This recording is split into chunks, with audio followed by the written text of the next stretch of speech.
Thank you, Madam Chair. I think many of you probably already know I'm particularly disturbed by the aspect of facial recognition technology in being used by landlords and property owners to monitor their tenants, especially in public housing units.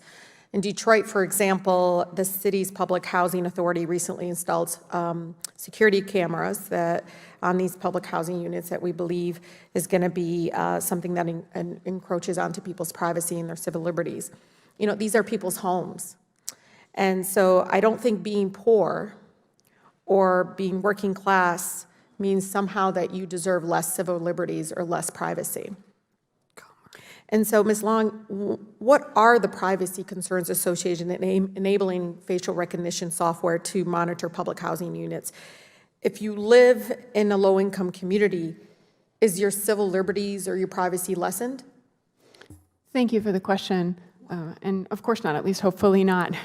I think this is a great example of the conversation that needs to happen at the beginning of this, which is what is the problem that they're trying to solve by putting this into a housing complex, any housing complex? What is the landlord or the owner's gain? What is it they're trying to do? Is it convenience? Is it some level of security? Is it just because it's a really cool technology that they offered him on a discount and he wants to use it? What is he trying to gain from it? And then with that in mind, what are the risks to the occupants?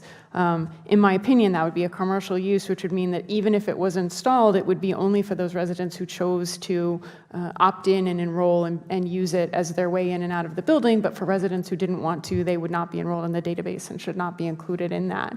But certainly from a civil liberties point of view, if this was being used in some way, the other laws about inequitable impact or protected classes don't go out the window just because you use a new technology. They are still in place, still need to be applied.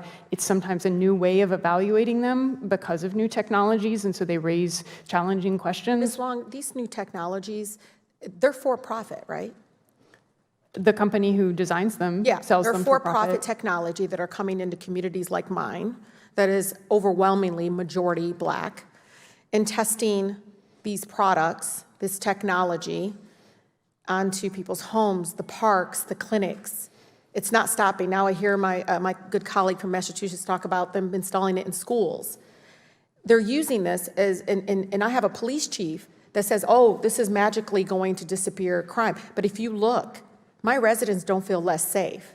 They actually don't like this green light that is flashing outside of their homes, the apartment building, because for some reason he's telling everybody it's unsafe here. And it is, you know, takes away people's kind of human dignity when you are being policed and surveillance in that way. Now, and this is a question to Dr. Roman, they are now trying to say we're going to use facial technology as like the what do they call the key fobs? They want to now use access to people's homes using facial recognition technology on key fobs. So, you know, one of the consequences of that is misidentification. I mean, my colleague on the other side just talked about how he couldn't even access his phone. I am really worried that they're testing. My people, my residents are being used as testing ground for this kind of technology of using it as a key fob. Do you have any comment in regards to that? The only comment I have from the NIST perspective is that the algorithm testing that we do is to provide information to people who will make determinations of what is and is not an appropriate use. That includes this, you know, this committee, any potential regulation or lack of regulation, and any deployment that's made in the private sector or otherwise is outside the purview of NIST. Well, I'm really proud to be co-leading with Congresswoman Presley as well as Congresswoman Yvette Clarke and leading No Biometric Barriers to Housing Act, which would prohibit any, you know, completely ban facial recognition technology on federal funded housing buildings and properties. We should be very careful. I think Congressman Mark Meadows is right.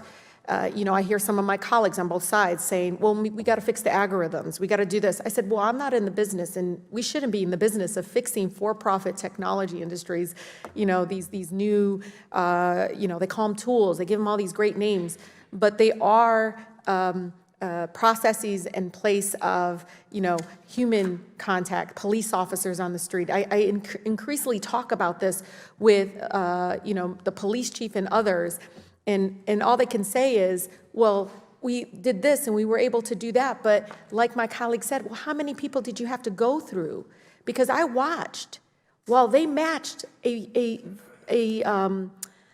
suspect with 170 plus people. I watched as they took a male suspect and matched him with a female. 170, I watched.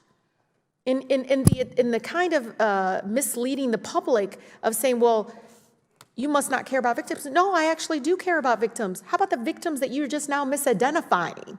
You're increasing.